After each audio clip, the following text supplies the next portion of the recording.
Tá gravando? Tá. Tamo aqui? Olá, aqui é Zezo, jornalista cansado. Marina Garcia, jornalista subversiva. Antes de ser jornalista, a gente é São Paulino, e é o motivo da gente estar fazendo esse canal, que se chama Zé Marina. E o que a gente tem que ressaltar é que é o seguinte: aqui o jogo é levado a sério. Então essa é a nossa conduta. E ocasionou que a nossa estreia no YouTube acontecesse diante dessa repercussão tremenda que está sendo a polêmica, né, do Zubeldia, se ele tem razões para ele ser demitido ou não do São Paulo. E aí o nosso objetivo aqui é fazer um raio-x. Vamos trazer aspectos de 3 pilares do que é o São Paulo: jogadores, técnico e diretoria, para saber realmente se o Zubeldia é mesmo culpado ou até inocente do que se passa no São Paulo, né, nesse período curto de pressão que ele está sofrendo. Então, esse é o objetivo desse vídeo, tá certo? Então, tudo bem? Tudo Oi? ótimo. Tudo Oi, jóia tudo com você? bem? Beleza? Tudo ótimo. Quanto tempo? Para vocês entenderem a dinâmica, para quem gosta de humor e para quem tem mais ou menos a nossa faixa etária, para quem não tem, a gente pode explicar. Dedé e Didi, dos Trapalhões. Dedé prepara e o Didi conta piada. Para quem gosta de dramaturgia, né? Jesse Pinkman e Walter White. Marty McFly e Dr. Brown, certo? Então, a Gênia... Ou seja, eu sou a mais velha, né? Isso, e a Gênia está aqui e eu tô aqui só para fazer esse meio de campo. É o contrário, mas tudo bem. E de vez em quando dar alguns pitacos. Eu vou aceitar o posto. Você vai aceitar? Vou. Tá bom.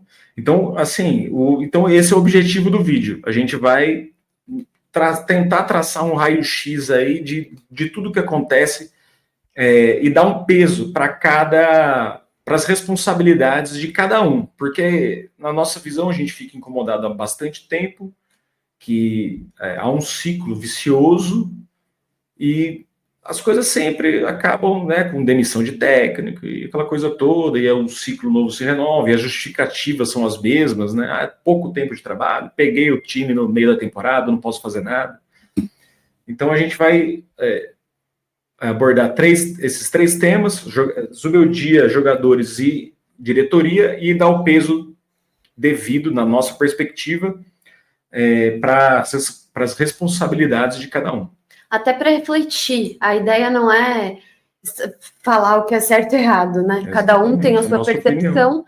Mas para a gente ver se todo esse tumulto, todo esse barulho, né, que está sendo feito em relação ao Zubeldia, para ver se isso não é questão de ser justo ou não justo, enfim, para fazer uma radiografia mesmo e tentar entender esse momento. E o nosso objetivo, claro, é um dia poder fazer lives e poder ter a participação de todo mundo, né? Que a gente gostaria muito que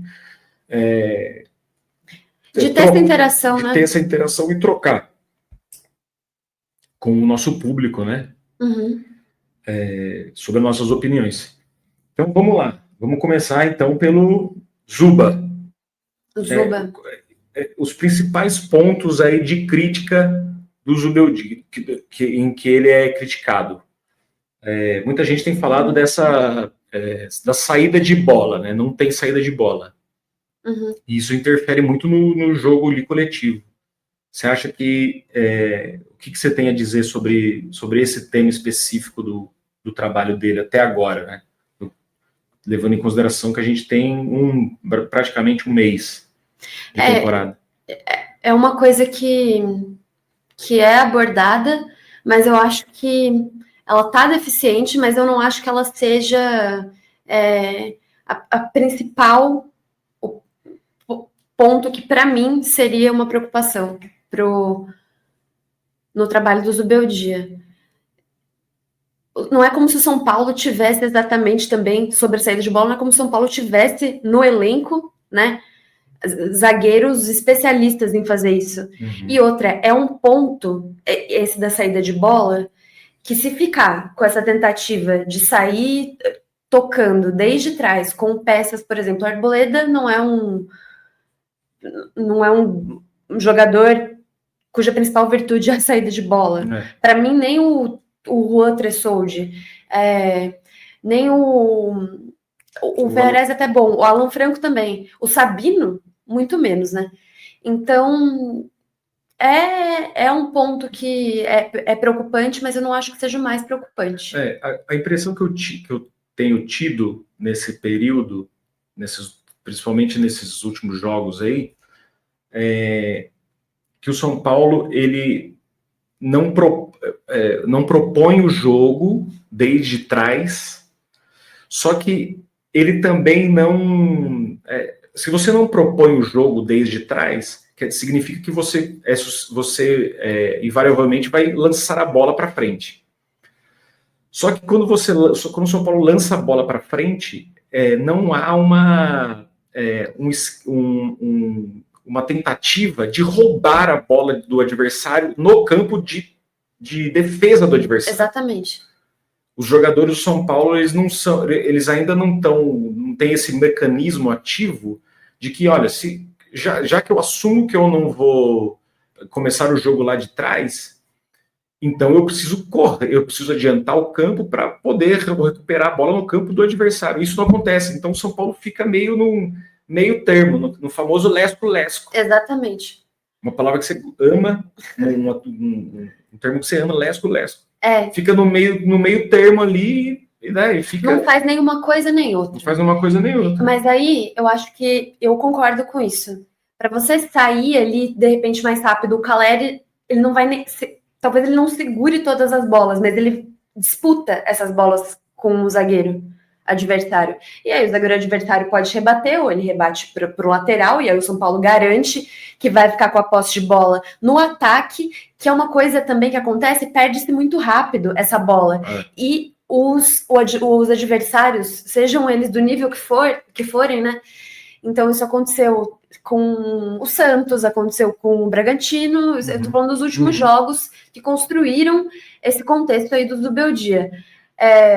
Então, perde-se essa bola muito rápido no ataque e ela chega muito rápido até a defesa do São Paulo, que está desnorteada, e aí eu acho que essa manutenção de repente, essa bola espirrada da defesa adversária para esse setor do meio de campo, eu acho que passa muito por uma boa fase dos volantes do São Paulo. Isso não está acontecendo. Eu não estou nem culpando eles, porque eu acho que ambos, o Pablo Maia, de fato, ele voltou a jogar esse ano, o Alisson já teve um retorno aí, a conta-gotas no ano passado, e agora está retornando de fato, né, para a titularidade de São Paulo. Mas é algo que seria responsabilidade do técnico ajustar isso, até porque temos o Luan também treinando no time. Então, a questão do Luan não é como se o São Paulo tivesse que ir atrás dele. Ele é um ativo do clube, é um salário, o Luan tem um salário pago pelo São Paulo.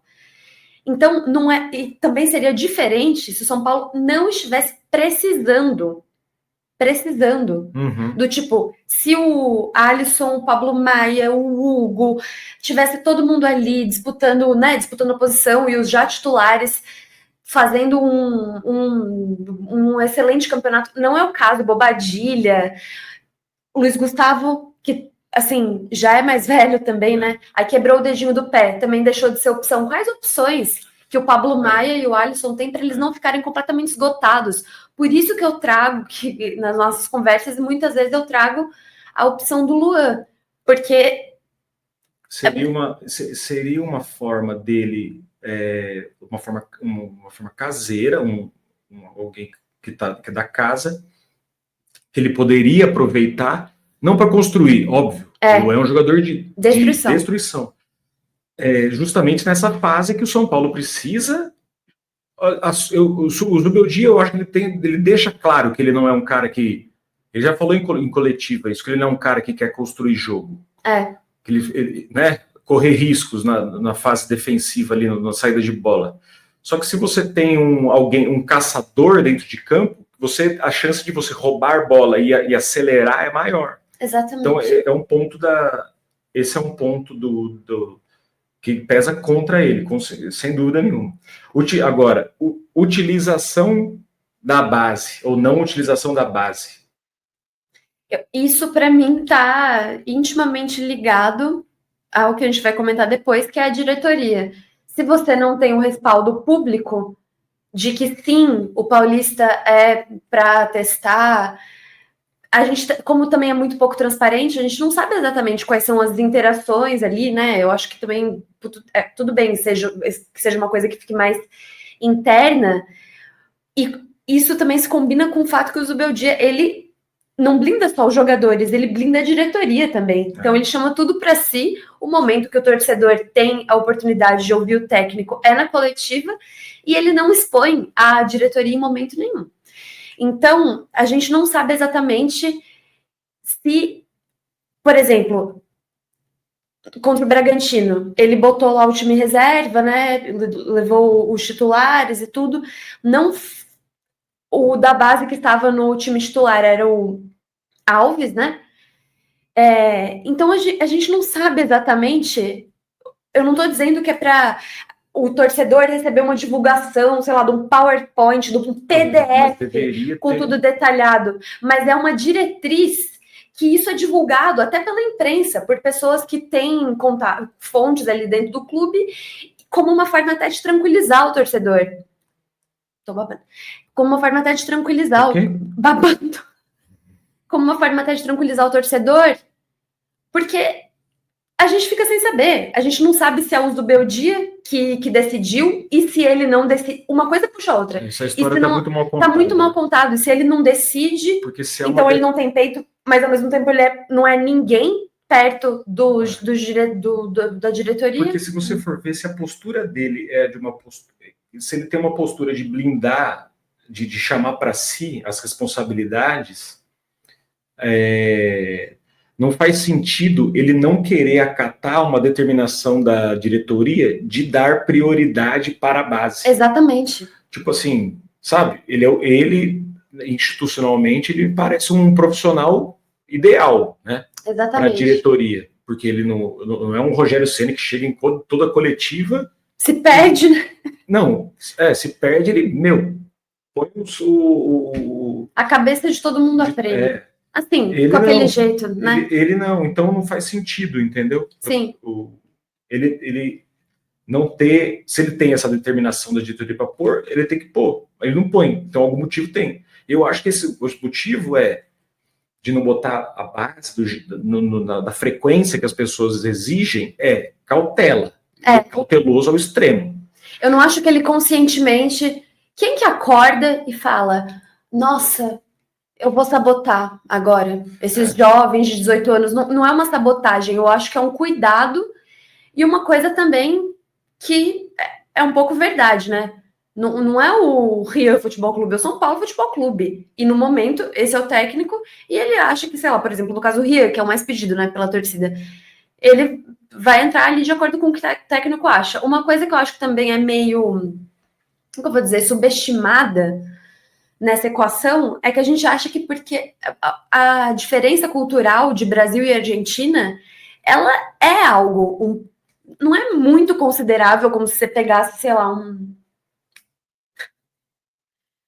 como se fosse alguém da Sérvia. Exatamente. Não é perto, tem suas semelhanças, o espanhol é um idioma semelhante, mas o que me parece, vendo assim declarações sobre isso, tanto do Zubeldia quanto enfim, comentaristas, né, até o próprio Lugano, que é uruguaio,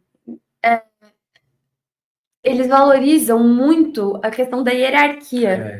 Para eles parece que está implantado assim naturalmente. Então, para eles, para eles vou anotar aqui, hierarquia. Então é uma coisa que é quase como se fosse uma convenção para eles. Você fala, hierarquia, todo mundo, sim, verdade, sabe? E aqui não. O Brasil, culturalmente, essa questão da hierarquia, nesse ponto, não pega muito, né? Não é uma justificativa aceitável. Só que se você tem um técnico que foi formado culturalmente nesse lugar, que é a Argentina, enfim, é a região ali do Rio da Prata, não tem como tirar isso da equação. Enfim, cara, eu acho que ele poderia usar um pouquinho mais. Só que é o seguinte, enfim, contra o Mirassol, por exemplo, o São Paulo ganhou de 4-1, não tinha justificativa. Não tem porquê, né? Mas aí, enfim, é um ponto a se considerar, né? O pessoal está falando aí bastante nas redes sociais. Outra ele questão, poderia ter tido mais sensibilidade, de fato, eu acho que faltou sensibilidade mas, ao mesmo tempo, eu acho que falta essa transparência maior da diretoria. O Casares, o principal mandatário de São Paulo, nós vamos chegar lá. Ele não dá entrevista coletiva, por exemplo. Enfim. É uma coisa que nós vamos chegar lá, por quê? Porque se ele coloca a base para jogar no Paulista e o São Paulo perde, ele ia ser massacrado do mesmo jeito, né? Quer pincelar um pouquinho do Jandrei? Eu só queria mencionar o Jandrei, porque eu acho que a escolha do Zubeldia pelo Jandrei, ela foi... Só que e isso se conecta com o uso ou não da base, que por sua vez se conecta com a ausência de respaldo e comunicação da diretoria de São Paulo. Mas no caso do Jandrei, o Rafael sentiu, tá, ok, tudo bem. Só que o fato de você escolher o Jandrei, ele é um goleiro que ele já tem uma certa desconfiança da torcida do São Paulo. Eu confesso que eu tinha uma certa boa vontade com ele, só que ele fez um final de temporada, o próprio Zubeldia disse isso na pré-temporada dos Estados Unidos. Os últimos 8, 9 jogos que nós fizemos do Campeonato Brasileiro, eles foram inaceitáveis. Ou seja, ele sabe disso. E em alguns desses jogos, né, quem estava no gol do São Paulo era o Jandrei. O último jogo do São Paulo, só para a gente puxar na memória, né? Por que tá acontecendo esse mal-estar todo coletivo em relação ao Jandrei? O São Paulo terminaria contra o campeão brasileiro naquele ano, sem necessidade de, né, entregar jogo, nem nada. Sem perder jogo. O São Paulo faria sua despedida ali do Campeonato Brasileiro, fora de casa, com uma apresentação absolutamente digna, diante do Botafogo, campeão da Libertadores, embalado, festa da torcida, sabe? Era todo um ambiente favorável ao Botafogo, desfavorável ao São Paulo. E o Botafogo, querendo ou não, foi o grande time do ano passado. E aí, o São Paulo estava com toda essa chance, e nessa história de sair jogando, ele entregou a bola no pé do Gregory, certo? E aí o São Paulo perde aquele jogo. Então, mas a apresentação foi digna, tudo bem, mas o resultado, ele ficou condicionado a esse lance dele. Então, ele encerra e num jogo no Morumbi, ele já tinha feito uma coisa parecida. E tinha saído o gol, foi do Juventude? Foi do Ju? É mesmo, acho que foi o jogo do Juventude. Ele tinha feito isso já. Um lance parecido. Mas debaixo das traves, o Jandrei é tipo um Volpe. Eu não sei se ele teve culpa nos gols aí contra o Velo Clube. Só que ele chama gol.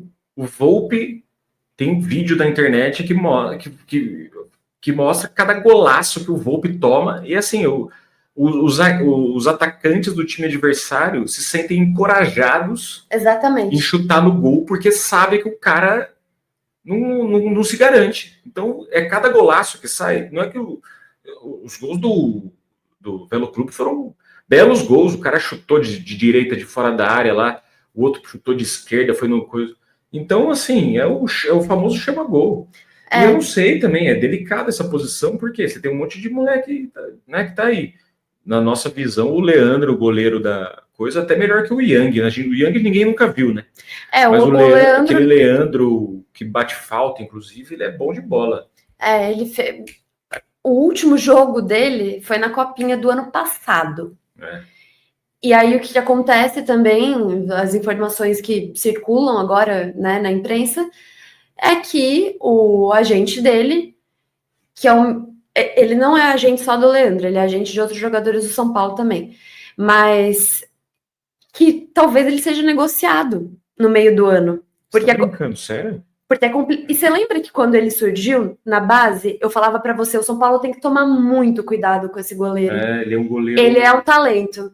Boa saída de gol, bom reflexo. Ele é o oposto de chama-gol. Ele é o oposto. E outra coisa, então ele seria a opção. Ele era a quarta opção. Ele virou ali a terceira opção por conta da lesão do Yang. E aí agora ele teria uma chance maior ainda, porque o Rafael também tá, né, lesionado, e daí ele seria a opção ao Jandrei.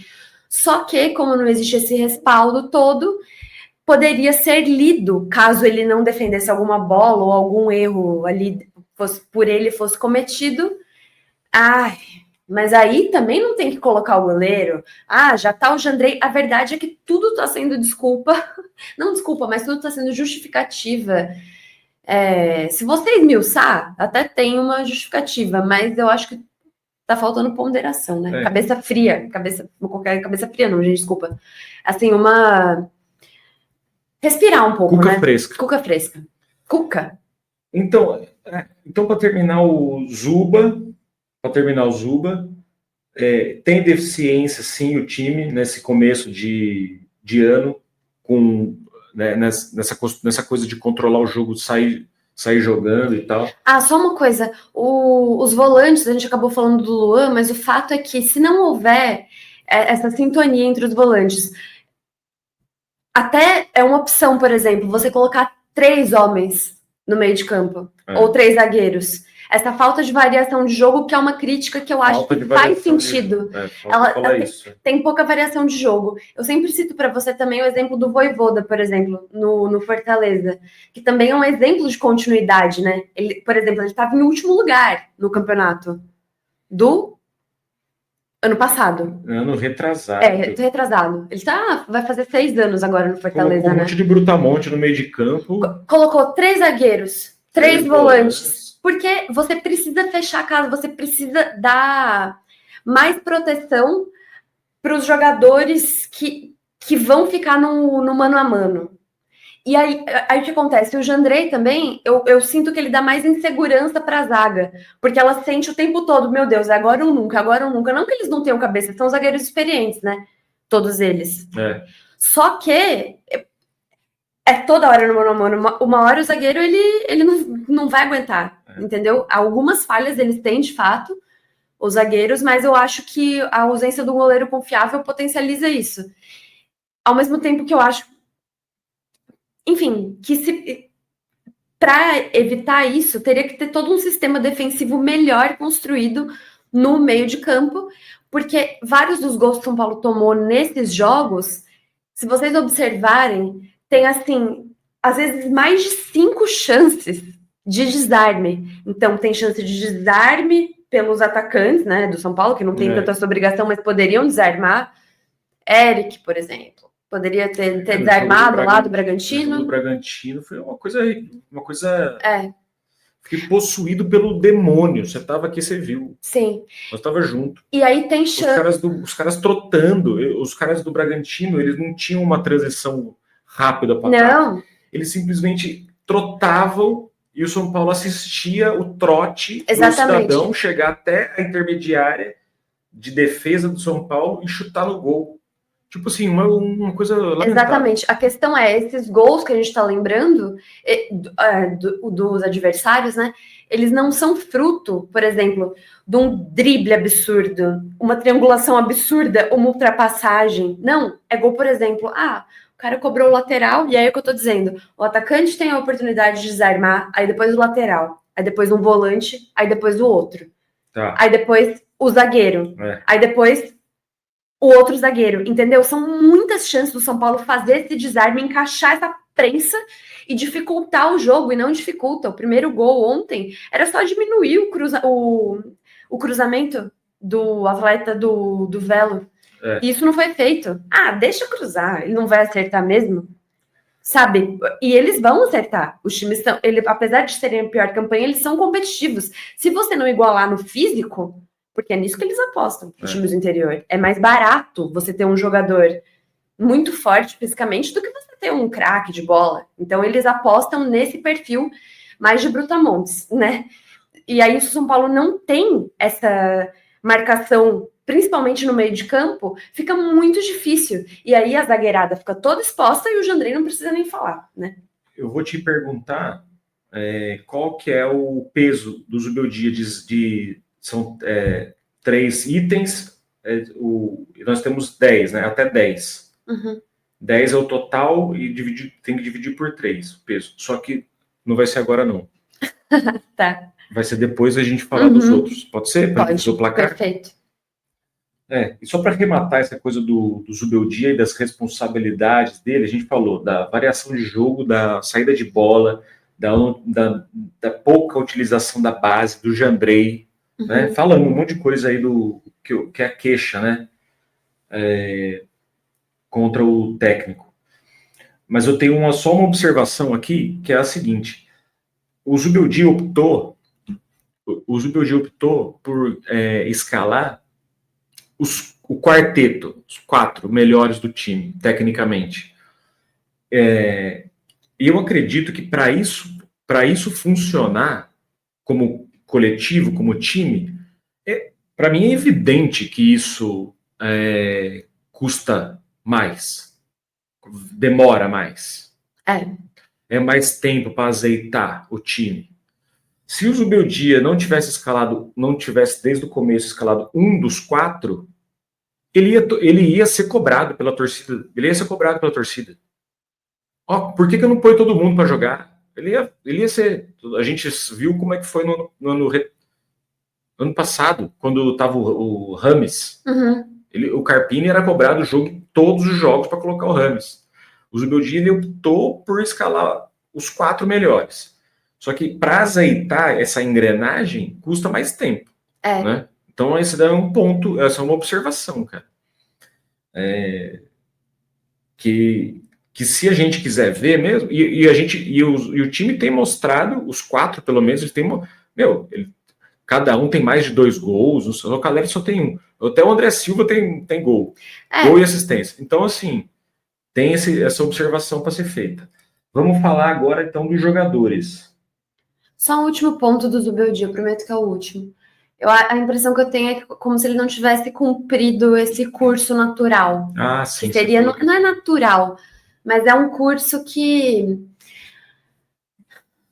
me parece me parece prematuro. Aí quem é um detrator do Zubeldia vai dizer que esses sinais já estavam desde o ano passado, e aí só foi dando sorte, agora parou de dar sorte, e aí tudo ficou evidente.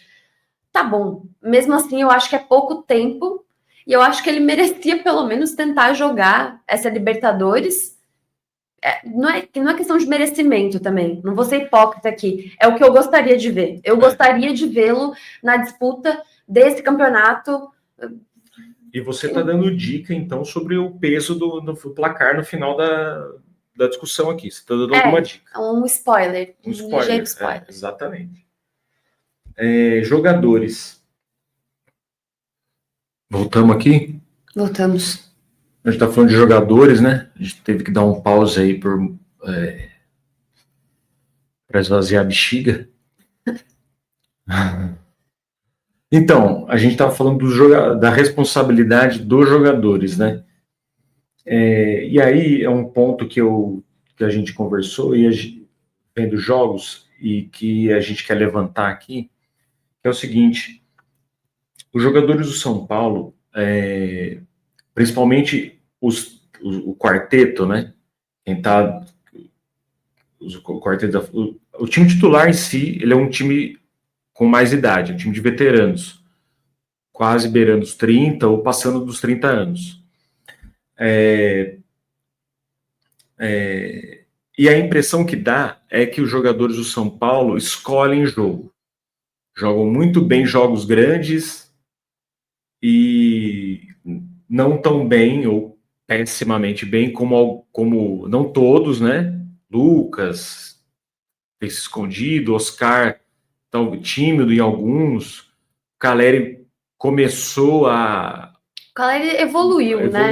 Assim, a mostrar aquela gana, né? Que ele estava meio que conquistou a torcida do São Paulo. Eu acho que tem muito a ver com o condicionamento físico dele e tal. E o Luciano é outra história, né? Decisivo. Luciano, gostem ou não gostem. Só que todos eles têm uma coisa em comum. Que o quarteto é uma coisa que está em evidência, que se vai bem, ok. Se vai mal, ele começa a ser questionado. Exatamente. E que foi colocada para ganhar esses jogos. E o fato deles dosarem. A impressão que dá é que eles estão se poupando, né? A impressão que dá é que estão se poupando. E o mais contraditório é que isso prejudica o time. E na medida que eles não se esforçam o suficiente. E aí, o que eu quero dizer é o seguinte: talvez inconscientemente eles adotem essa postura, mas de uma forma prática, é uma coisa óbvia de que ninguém ali quer perder o lugar. Exatamente. Ninguém ali quer perder o lugar no time. Então é uma contradição, porque você tem os melhores, eles não podem jogar todos os jogos, aí é preciso alinhar as expectativas, né? Exatamente. E eles mesmos, quando entram, acabam prejudicando o time porque não dão 100%. O São Paulo precisa de 100% para ganhar todos os jogos, como a gente viu nos últimos 3 aí. Exatamente. Os últimos 2 que os titulares jogaram, né? O fato é, era melhor não ter colocado eles em campo, né, como titulares, ou enfim, tem gente que fala que não deveria nem ter levado eles para Bragança, e tem gente também que diz que isso gerou um mal-estar deles com o Zubeldia, o fato de terem sido levados para Bragança. Lembrando que o Lucas não foi, ele nem viajar foi. Então, o fato deles se pouparem nesses jogos menores. É porque eles querem ter gás para os jogos maiores, porque são esses jogos maiores que vão levar eles a ter essa visibilidade, esse apelo, né? E isso levaria eles a manter. Eles são competitivos, então eles querem se manter no time titular. Só que eles esquecem que a temporada não é só composta pelos jogos maiores. Exatamente. E que se o time reserva foi colocado lá em Bragança para ser testado, e isso também, jogadores que a gente fala, no sentido amplo. A partida que os reservas do São Paulo fizeram lá em Bragança é uma coisa inaceitável. Se você é reserva, o mínimo que você tem que fazer é diminuir passe, é você marcar, dificultar as ações do adversário. O time reserva do São Paulo nem fez isso, também parecia que estava se poupando, o que realmente não dá para entender. Então, mas voltando aos jogadores principais, né? O que eles estão se esquecendo é que pode acontecer do time reserva não ser suficiente para ganhar esses jogos menores. E aí o técnico ele vai ter que lançar mão desses jogadores mais graúdos. Uhum.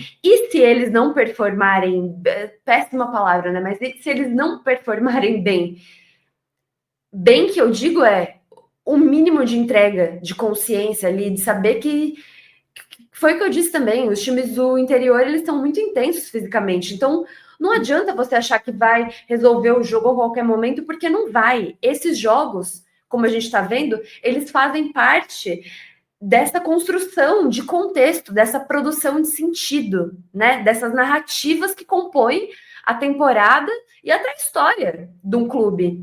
Então, a partir do momento que eles não se dedicam 100% também, eu não estou falando que é para entrar, para rachar, para quebrar perna, não é isso. Mas é um mínimo de não dar as costas para o lance, de não desistir da jogada, de saber a urgência de chutar no gol, de caprichar. De caprichar. Não pode falar certas palavras aqui no YouTube, né? A gente está se acostumando.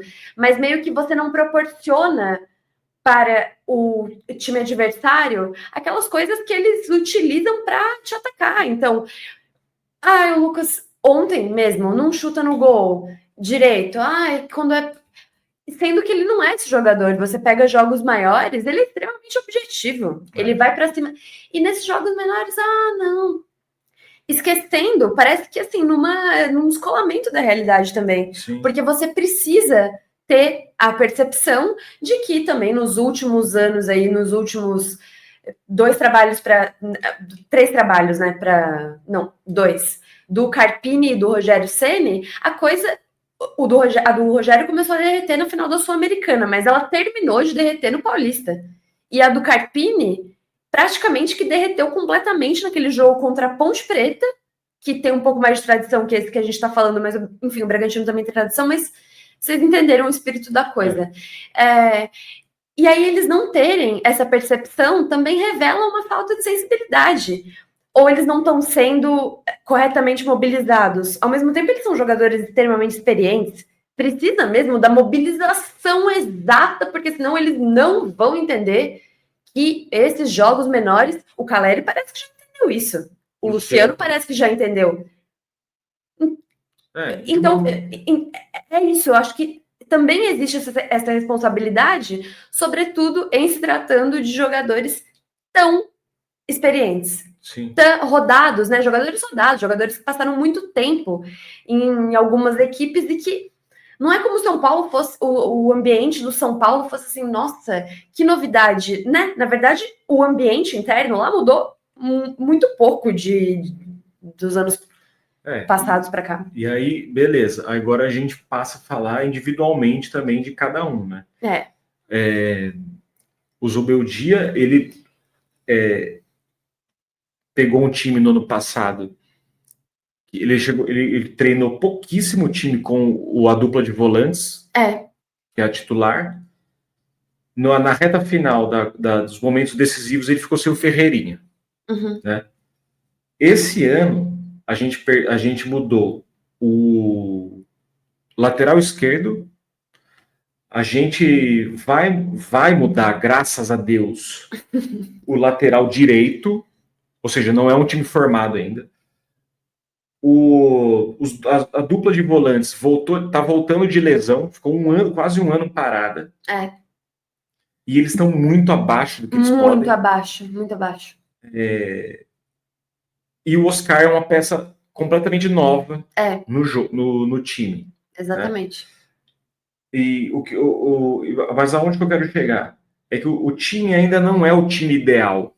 Né? O time ainda não é o time ideal. O Wendel nem estreou. O Wendel não estreou. O Igor Vinícius fez a gente achar que o Cedric era o Alexander Arnold. É o que eu falo. Só dele acertar a parábola da bola. De tão ruim que o Igor Vinícius é, o fragmentado do Igor Vinícius, que tem 25 Tinha, né? Tinha, agora ele só tem uma personalidade. Quando ele era bom assim, quando a gente era aceitável o jogo dele, a gente falava que era fragmentado. Porque ele era capaz de fazer partidas, por exemplo, ele fez algumas partidas muito boas contra o Palmeiras, que é o time do momento. Eu vou até colocar aqui o fragmentado para quem não conhece. Então eu vou falando. Ele fez, quando ele era fragmentado, ele era capaz de fazer partidas estupendas contra adversários dificílimos e partidas bizonhas contra adversários fragilíssimos. Só que daí ele foi fragmentando, e ele nunca mais se desfragmentou para essa personalidade que faz partidas ruins contra qualquer equipe hoje, basicamente, né? Então, é que o fragmento tem que explicar o que o fragmentado é. Ele tem múltiplas personalidades, né? Você falou isso? O Fragmentado é um filme feito pelo talentosíssimo ator escocês James McAvoy, né? Interpretado pelo James McAvoy. E basicamente é uma história em que esse personagem principal ele tem um transtorno de personalidade, né? Que é um transtorno de múltiplas personalidades. Então chama fragmentado porque é como se em determinado momento ele se fragmentasse completamente em outra pessoa.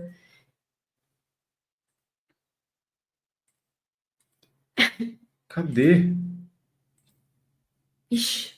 É isso? Assim? isso. Esse é o fragmentado. Esse é o fragmentado, gente. Esse é o fragmentado. Então, aqui em casa, a gente chama ele de fragmentado. Quando ele era surpreendente. Quando tinha jogo que ele jogava nada e no outro jogo ele comia a bola. E ele era um jogador que ele tinha velocidade, né? Eu não sei se foi a pubalgia. Sinceramente, não sei se foi aquela pubalgia que ele teve, que ele ficou parado. Tá enganando faz 2 anos. Que é uma lesão complicada. Mas na época que ele fragmentava para o bem, ele era capaz, por exemplo, contra o Ceará, ele fez um gol que ele deu um drible da vaca na pequena área. Vocês têm noção? Isso é muito... Na Sul-Americana. Na Sul-Americana. Ele deu um drible da vaca na pequena área, o São Paulo estava precisando ali, o jogo foi para os pênaltis, né? E aí o São Paulo acabou se classificando. Ele acertou pênaltis com o Allianz Parque lá lotado, acertou o pênalti e saiu fazendo assim ainda para o Everton. Então a gente, não é que passava um pano, mas a gente meio que aceitava certas situações.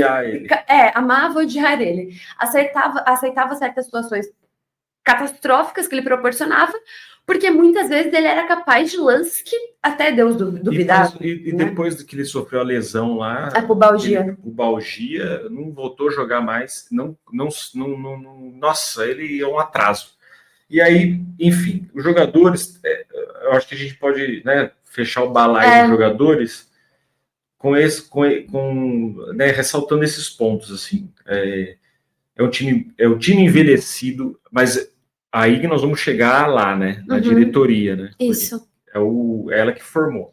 Mas é um time capaz de... O time titular é capaz de fazer frente com todos os times do Brasil. Exatamente. Inclusive o Flamengo tão badalado. Exatamente. Tudo bem, eles querem se poupar ou dosar, só que de alguns jogadores essa dosagem está muito exagerada. E precisa haver uma sinergia, um entendimento entre a diretoria, o técnico, a torcida e os caras, né? Exatamente. Gente, vocês não sabem o que está acontecendo embaixo da mesa aqui. Vocês não têm ideia do que está acontecendo aqui embaixo da mesa. Tem uma rata mordendo meu pé. Desculpa. Tá.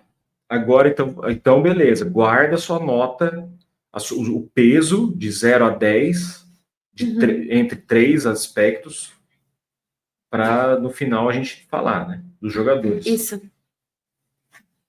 Diretoria. Agora que o negócio... A diretoria, eu acho que você pode começar falando da convicção. Não é? Da convicção que inexiste na vida do Casares. Eu vou começar a abordar esse ponto. Vamos ver se eu vou conseguir. Vocês me perdoem, porque às vezes eu fico meio confusa, mas eu vou melhorar a minha exposição de ideias. Vamos dar um spoiler? Qual spoiler? Das notas. Não, ainda não. Espera mais um pouquinho. Porque eu acho que... bom. Espera mais um pouquinho. Pode ser? Pode. Então, a diretoria do São Paulo, eu vou começar a tentar fazer essa explicação, até para ela não ficar tão cansativa, porque a gente já está com bastante tempo de vídeo. Mas é que eu acho que também a situação, ela pede uma análise maior. Não adianta a gente ficar tangenciando pontos se o título se a nossa proposta que a gente falou inicialmente era fazer um raio-x, uma radiografia. Isso demanda tempo. Enfim, a diretoria do São Paulo, ela... Por que muito se vê desse mau desempenho do São Paulo? Ela intencionalmente aceitou ter o show da Shakira lá no Morumbis, e fez um acordo com alguma empresa, que também fica uma coisa meio nebulosa, ninguém sabe muito, ninguém tem acesso a esse contrato, né? Fez um acordo lá, um contrato com uma empresa lá de Brasília para poder, né, continuando esse contrato que já começou ano passado, para poder mandar os jogos em Brasília.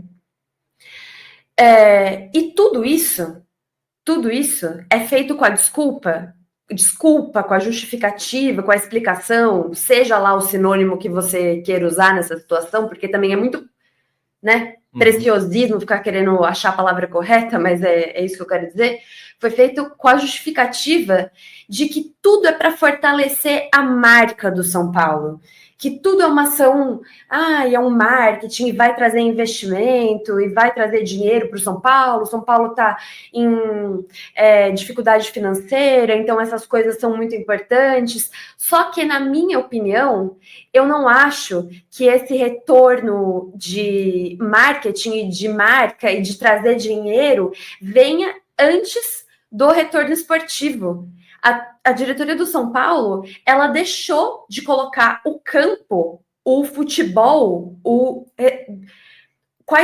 ela deixou de colocar como prioridade as condições ideais para que o São Paulo, para que o técnico desenvolva o seu trabalho da melhor maneira possível. Uma das pouquíssimas coisas que o Tubeldia disse, no sentido, não foi nem de cobrar, mas ele disse que ele gosta de jogar no Morumbi, depois da derrota, depois da vitória pro... Perfeito seu comentário, Vitor. Depois da vitória sobre o Mirassol, que foi no Morumbi, foi o último jogo do São Paulo no Morumbi, não coincidentemente, certo? Porque foi jogar fora, né, em Bragança, fazer o quê, né, paciência, aí acabou perdendo. Mas ao invés de voltar para o Morumbi, caso não houvesse show esse, que a gente também não sabe direito quanto que o São Paulo arrecada, e se em 2, 3 jogos, lotando o estádio, fazendo boas políticas de ingresso popular, seja, né, atrás de cada um dos gols, se esse valor não poderia ser aproximado de renda de jogo.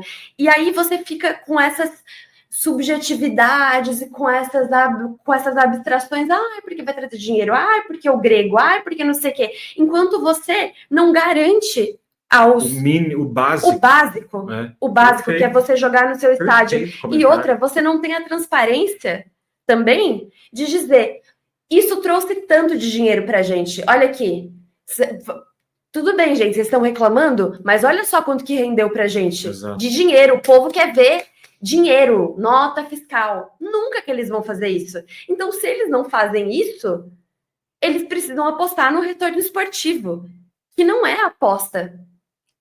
E não há clareza no diálogo e não há respaldo.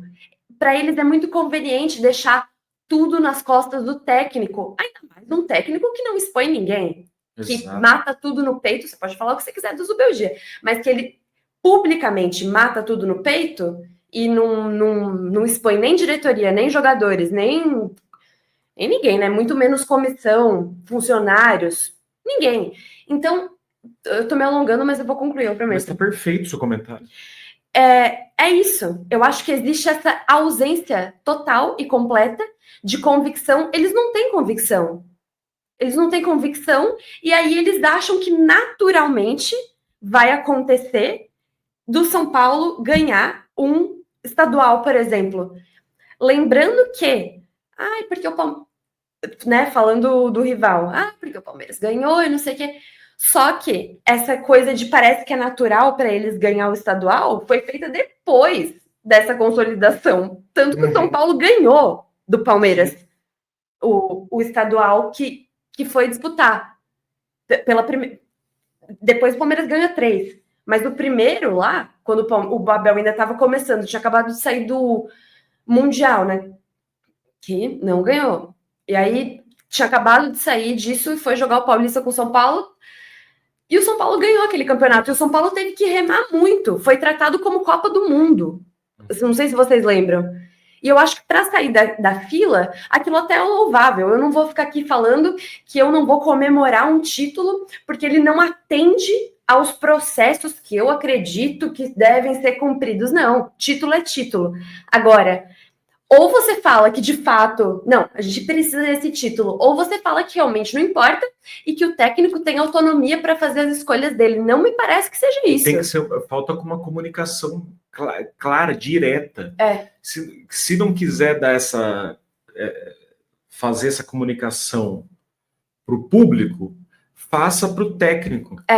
Que daí ele vai se sentir mais... ele vai ter mais convicção da forma com que ele vai trabalhar no dia a dia, né?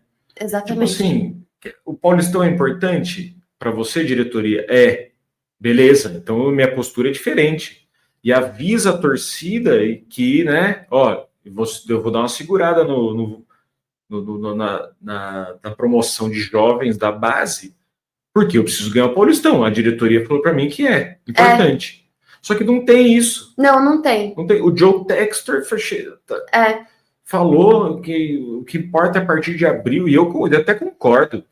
Exatamente. Sabe? Inclusive o Botafogo ano passado, que foi o ano mais vitorioso aí, desde dos tempos dos anos 60. Nossa, meu cabelo sumiu. Por que foi tão vitorioso? Porque eles priorizaram o segundo semestre, que é quando a cobra, entendeu? É quando a onça vai beber água. Basicamente é isso. A gente sabe disso. Desde que o formato da Libertadores lá parece que só tá passando tempo. A final da Libertadores não é mais no meio do ano, não, gente. A final da Libertadores é em novembro. É em novembro. Então tem muita água para rolar debaixo da ponte e não há essa coragem, enfim, esse despacho dos dirigentes, sobretudo do Casares, porque ele é o mandatário, é ele quem vai botar a cara lá, como ele bota nos stories dele todo dia, né? Então não é exatamente uma pessoa que tem medo da exposição. Afinal, tá lá fazendo treino de personal com a namorada, enfim. Cada um sabe de si, né? Mas eu acho que falta essa assunção, né? O ato de assumir. Não, pra gente é uma prioridade, sim, o Paulista. Como foi assumido pro Crespo? E aí você vê como é que a coisa fluiu, porque ficou mais claro. Agora não é claro. Não é claro. E aí é lógico que cai tudo nas costas do técnico. É óbvio. Porque eles fazem o que é conveniente. É uma diretoria de conveniência. Eles agem como se eles tivessem falado, mas a torcida de 20 milhões não sabe disso. E outra coisa que eu... E aí é isso. Falta de convicção, falta de transparência. Comunicação. Então... E vale lembrar da pré-temporada, né? Uma pré-temporada que não rendeu um tostão para o São Paulo. Toda essa semana agora que passou foi gerada justamente porque o primeiro rodada do Paulistão foi adiado. Exatamente. Que foi contra a Inter de Limeira agora. O São Paulo pagou esse jogo agora na segunda-feira. Ou seja, o São Paulo fez em 8 jogos, em 8 dias, 3 jogos. Exatamente. E a pré-temporada, querendo ou não, ela teve jogos com Flamengo, Cruzeiro. Não é justificativa para... Você vai entrar em campo, você tem obrigação, óbvio, que você tem obrigação de ganhar desses times aí que o São Paulo jogou. Só que o que a gente está querendo dizer é o seguinte: o que a diretoria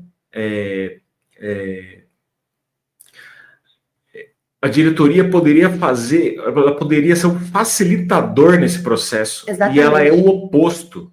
E ela não vira e entrega para a torcida os benefícios dessa postura. Ela poderia entregar, né, para o Zubeldia, para o time de São Paulo, o Morumbi, o gramadinho bonitinho. Exatamente. Ó, vai ser segunda-feira aqui. Não, ela entregou para o time um mês lá na Disney. Não, diz que o São Paulo tem quantos meses que voltou de férias? 1 mês e meio que voltou de férias, ficou 1 mês fora da capital. São Paulo ficou 20 dias ficou uma semana agora em Brasília e 3 semanas lá em Orlando. Nos Estados Unidos. Então, assim, tudo que os caras, em vez de facilitar, eles fazem o oposto. É mais um obstáculo que o time de comissão técnica tem que transpor para poder vencer um jogo. Exatamente. Tanto que isso reflete, inclusive, em bastidor, porque parece que, eu não sei se é o Klaus que vai apitar, São Paulo e Palmeiras, eu vi uma notícia. Posso procurar? Procura aí. Tanto que o Klaus vai apitar o São Paulo e Palmeiras no domingo agora. Não é possível, né, gente? De novo esse cara. O São Paulo... Pra quem não lembra, ele apitou Palmeiras, Corinthians... Pra quem não lembra, ele é palmeirense. Pra quem não lembra, o Klaus é palmeirense, inclusive joga bola bem, né? Você viu o jogo com o cara com o Fred, né? Enfim, a diretoria, eu acho que fez... É isso mesmo. A diretoria já tentou mandar o Zubeldia embora pelas sombras, né? Na temporada passada. Não, desculpa, o árbitro desse Choque Rei vai ser Flávio Rodrigues de Souza. Ah, não é o Klaus? Não vai ser o Klaus. Eu falei bobagem. Tá vendo? Fica acreditando. Não, mas faz parte, né? Porque ele já apitou um monte desde 2020. Não devia apitar mais. Assim desde 2020 ele já apitou 6. Assim como o Luiz Flávio. Choque não tem 6. Que apitar mais jogo de São Paulo. Aí esse cara tá toda vez apitando clássico. A grande questão dessa discussão toda, essa histeria toda nas redes sociais, principalmente, para mim é o seguinte: o jovem São Paulino, ele ainda não tem a bagagem emocional para entender que ele está dentro de um padrão de comportamento abusivo que o próprio São Paulo impõe a ele e que ele ajuda a alimentar. Exatamente. Né? Aí para chegar na conclusão aqui da nossa Só do nosso raio-x, você ter essa percepção, não adianta, demanda tempo, porque... demanda maturidade, e a maturidade, na maioria das vezes, só vem com o tempo. Outra coisa que eu queria falar, só para finalizar essa questão da diretoria, né? Nesse vai e vem de viagens, com contratos aí, com empresas fechados, contratos esses fechados pela diretoria, só reiterando, fechados pela diretoria, sem que seja apresentado à torcida os reais benefícios financeiros desses contratos, porque não há transparência, aí você não entende que se tem benefício ou não, tudo isso, show, e jogar em Brasília, aí você tira o São Paulo do seu CT, você tira o São Paulo do seu habitat natural, né? E aí, o que você faz com isso? Também com o fato de você... por conta da temporada nos Estados Unidos, que é um rendimento mínimo que teve, tudo é feito com base nesses rendimentos mínimos. Quando, o que eu quero dizer, eles esquecem que o verdadeiro rendimento vai vir com a consolidação de um desempenho esportivo, de um retorno esportivo consistente, competitivo, para que você se torne um habitué das principais competições, para que você esteja sempre disputando lá em cima as principais competições. E você tirando do seu time as condições para aquele estádio, sua casa, treinamento no CT, para que ele tenha essas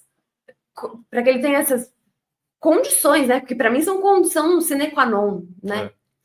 E aí, sem a apresentação dos reais benefícios disso, você só fica com malefício, você concorda? E aí eles não assumem nada e ainda falam que a culpa é do Zubeldia, sendo que ele está tentando implementar isso aí, e de treinamento mesmo, praticamente que ele não conseguiu treinar, porque com o negócio dos Estados Unidos, eles jogaram o jogo contra a Inter de Limeira, que seria... a rodada de abertura do São Paulo, a estreia do São Paulo no Paulistão, ela foi adiada e jogada para agora, o que fez com que tivesse essa maratona de jogos, o que fez com que os jogadores se poupassem, como a gente falou, o que fez com que o São Paulo... E aí, essa maratona foi tirada do estádio com o gramado... Desculpa, é o melhor gramado do Brasil, tem um bom... Enfim... foi tirado desse lugar. Então, você criou uma maratona de jogos, a diretoria criou uma maratona de jogos, que ainda foi colocada em outro estado. Então, você tirou também tudo. E o técnico não... Cara, tempo para treinar, mas será que precisa? Precisa. Precisa. Isso que você falou do real investimento no rendimento, na constância de bons desempenhos... pode ser uma resposta por que o São Paulo ele tem o patrocínio Master do São Paulo é menor, vale menos a camisa do São Paulo do que Palmeiras, do que Fluminense. O pessoal fica... Grêmio, Internacional, os dois acabaram de fechar lá. Dizem que o Superbet paga melhor para o Fluminense do que para o São Paulo. São Paulo não sabe. Não adianta ficar no gogó, o Júlio Casares. É muita perfumaria discursiva demais. Para quem conhece esse tipo de circunstância, que conduta, trabalhou né? no mundo corporativo, sabe que tem muito picareta. Tô falando que é picareta. Tô falando que, assim, só o discurso, as pessoas sabem quando o discurso é vazio. E você me desculpa, cara, Casares. Vamos ver se chega até ele. Todas as vezes que o Casares fala alguma coisa, você não tira nada. É vazio.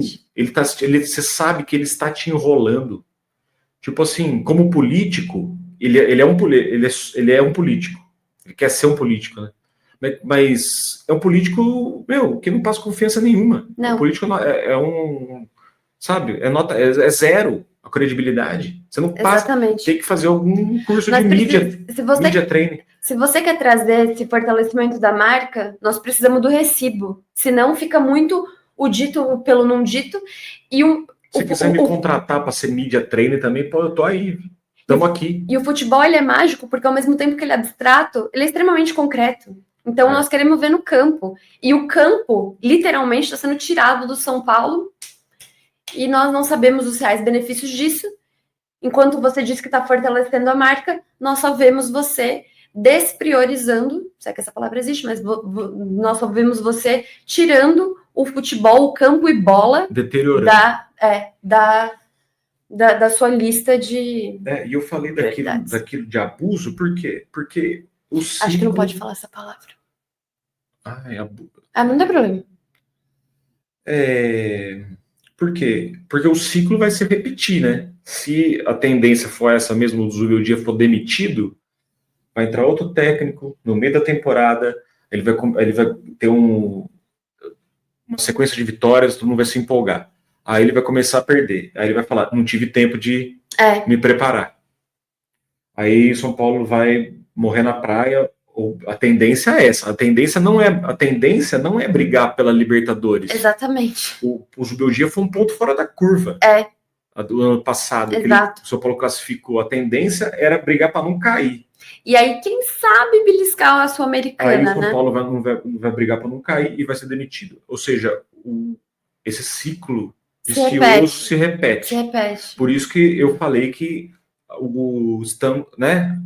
a gente vive, parece num filme de terror psicológico, com o São Paulo. Exatamente. E a chance de vir, vamos supor, então ele é demitido. Aí traz, provavelmente, não sei, eu não sei nem, Tite, não sei não. Não, e digo mais, o Tite... E também quem disse que ele vai aceitar? Imagina se ele nega, imagina a humilhação. Gente, desculpa, sabe, assim, já me detestei por muitos anos aí, quando eu era mais nova, mas assim, você tem que se odiar muito para você se humilhar pelo Tite, porque não é o Tite.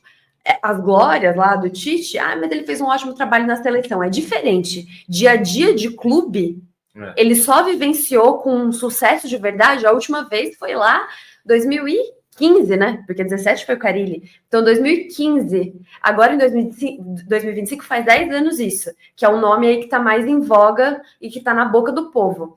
Outros nomes. Crespo. O Crespo, ele trabalhava no mundo árabe. O São Paulo não tem dinheiro. Ele ia aceitar voltar para cá? Enfim, o que eu quero dizer é, independentemente do técnico que viesse para o lugar do Zubeldia, assim, eu não sei se eu vou sobreviver. A chance de dar errado, entre aspas, porque não tem mais um Dorival na praça, entendeu? Que ele é um conciliador também, ele é muito hábil em atender diversas vontades dentro de um elenco. Todo mundo fica achando, ele é bem inteligente, né, nesse ponto. Não tem mais um cara desse perfil na praça. E aí, só um minutinho.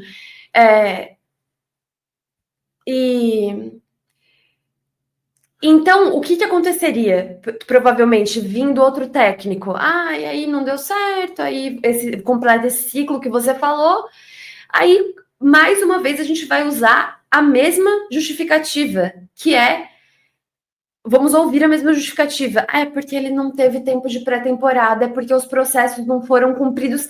Então, cumpre o processo. O que eu tinha falado de curso natural das coisas é isso. É jogador que o cara não gosta.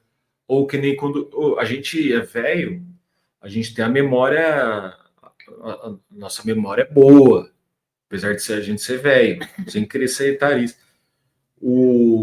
Aí vem um Cuca da vida. Aí eu quero o Tietê, eu quero o Vitor Bueno, eu quero não sei o quê. Aí divida o time, o clube todo. Cara, né?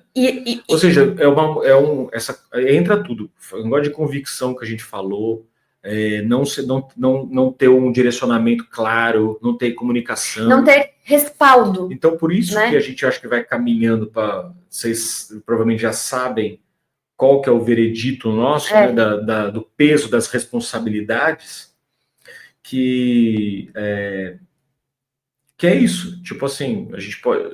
E outra coisa que eu queria dizer que eu acabei esquecendo. A gente torce pro São Paulo, né, cara? A gente, vai torcer pro Zubeldia ganhar do Palmeiras, cara. Ganhar do Campeonato Paulista, né? Sim. Tipo assim, a gente se vier o Tite, eu vou torcer pro Tite. Vai ser só duro de assistir as coletivas. Não tem... o Titinho, o Kleber Xavier, né? Como é que chama? O outro, César Sampaio. Dane-se. Vou torcer pro São Paulo, do mesmo jeito. Só que é o seguinte, na minha visão, o cara que está no momento ali, que está defendendo as cores do time, que ainda que provou que é bom, que pode, que eu acho que ainda tem a provar, é o cara do momento, que nem na época do Diniz. Pô, a gente foi até o Diniz até o final. Foi até o Carpini até o final. Eu acho que o único que eu fiquei assim também possuído foi o Cuca, velho. Foi o último. Sabe por quê? Porque Crespo, Rogério, até o final, o cara até quando não dá mais. Porque você torce para que dê certo. Exatamente. E o que me deixa assim um pouco surpresa na realidade, e aí também eu acho que é engraçado, porque acaba entrando numa questão de gosto. Eu vejo no Twitter, né, no X, um discurso como se o Zubeldia, como se a figura dele fosse absolutamente detestável. Como se fosse detestável, como se fosse desprezível. Sim. Como se... E aí eu fico olhando isso e eu fico pensando, caramba, eu não podia discordar mais. Para mim, uma das poucas coisas ainda que sustentam ele, nesse caso, é a figura dele. E a galera fala como se fosse, nossa, uma coisa execrável. Enfim. Eu já fiz aqui minha... Eu tava longe Tava fora? Não, é que... Eu já fiz aqui minhas notas aqui, do peso das responsabilidades. Quer fazer a sua? Você mudou de ideia, né? Não? Não, aqui é... Aqui... Uhum. Entendeu? Entendi. Posso fazer então o meu? Você faz o seu? Mas eu concordo. Não, o meu é o contrário, na verdade. Eu troco isso aqui.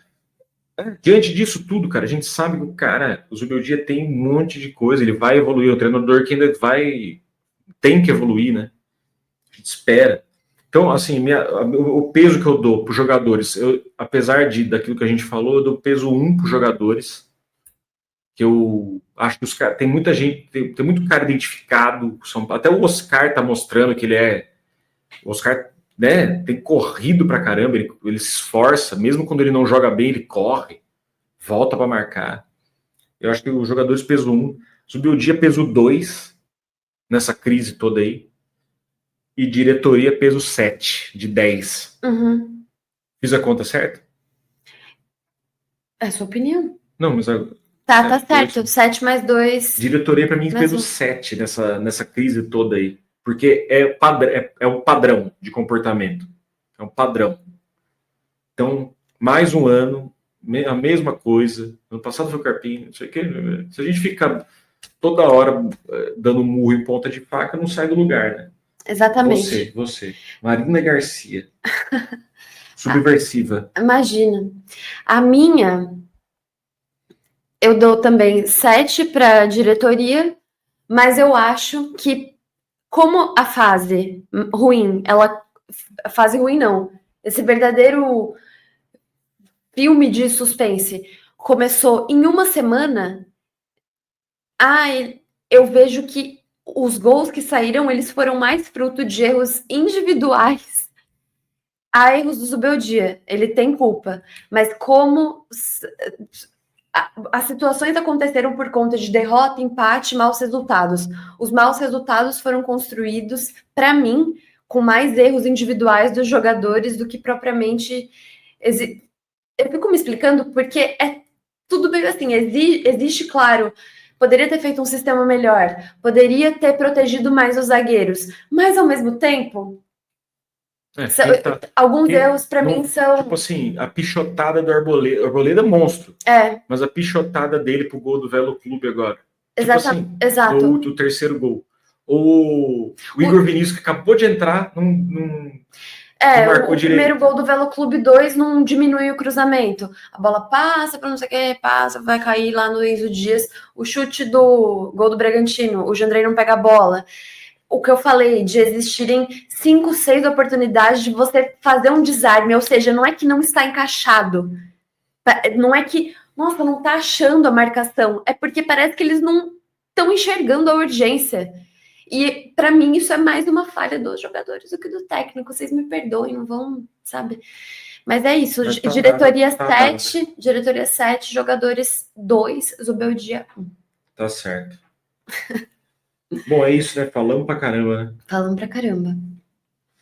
Então, a gente conta com a colaboração de vocês, com likes e inscrições, né? Se inscrevam no canal, deem like. A nossa ideia é ter live para a gente poder interagir, trocar ideia, conversar. A nossa intenção também é fazer vídeo quase que diário, e não só de São Paulo, mas de outros times, como isso afeta o São Paulo. Já diria... Farid Germani. Farido, como afeta o... Como isso afeta Santos e Corinthians e Palmeiras, Paulistão, como isso afeta o São Paulo? Você vai ter esse vídeo. Nós vamos analisar os outros times também. Quem assistir, manda para os amigos são paulinos, né? Para a gente tentar começar a construir essa comunidade. A gente sabe que é uma coisa que é muito no começo, muito incipiente, que daí ficar pedindo essas coisas também é meio chato. Mas só para, enfim, relembrar. Por isso que a gente só fez a 1h e 15 minutos de jogo, né? Isso. E é isso. Mais alguma coisa? É isso. É isso aí. Então fica Zubeldia até onde a gente... Muita calma, gente. Vamos... Calma. Respira fundo. Calma. E vamos deixar a coisa seguir um pouco mais o curso natural, não, mas eu acho que ele precisa pelo menos passar por um teste eliminatório, novamente, né? Agora, nesse ano, depois dessa pré-temporada, vamos deixar ele passar por esse teste eliminatório. E digo isso para a diretoria também. Não vai já ficar com o cara demitido para o time ficar aquela carcaça. Desculpe, YouTube, se não puder, mas ficar essa palavra aí. Também não pode. Não sei. Mas não ficar essa palavra, não ficar isso aí que eu falei nos eventuais últimos jogos. Carniça. É isso. Então tá bom. Um beijo. Um beijo. Obrigada. Tchau.